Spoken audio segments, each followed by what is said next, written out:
નમસ્કાર, મારું નામ છે હરિજન શૈલેષ કુમાર કાંતિભાઈ, ખેડાફળિયા સિંગોર પ્રાથમિક શાળા. મારા ઇનોવેશનનું નામ છે અધ્યયનનો પાયો.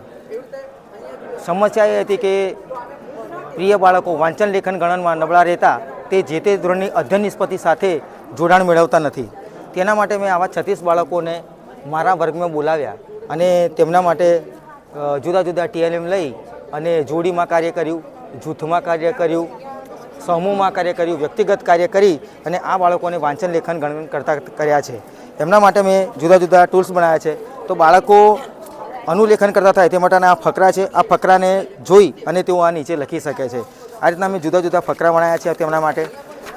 ત્યારબાદ આ પક્ષી પોથી બનાવી છે કે જે બાળક એક આપણે એને શીખવાડીએ છીએ લખતા, એકવાર લખતા શીખવાડીએ એ પછી પોતાની જાતે એ લખી શકે છે.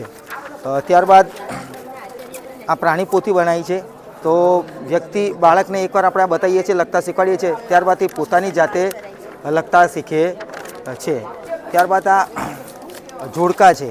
બાળકો આ જોડકાને જુએ છે અને આપણે એને એકવાર કહીએ છીએ કે આ બુટ્ટી ક્યાં પહેરાય, બંગડી ક્યાં પહેરાય, એ એકવાર સમજાવી દીધા પછી બાળકો પોતાની જાતે આ જોડકા જોડતા થાય છે.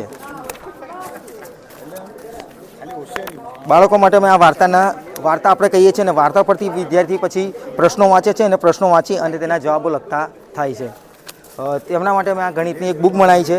બાળકો આ ગણિતની બુકમાં જાતે પોતાની જાતે કાર્ય કરતા હવે થયા છે. વિદ્યાર્થીઓ ખાલી જગ્યા પૂરે છે પોતાની જાતે. ઓકે, નમસ્કાર.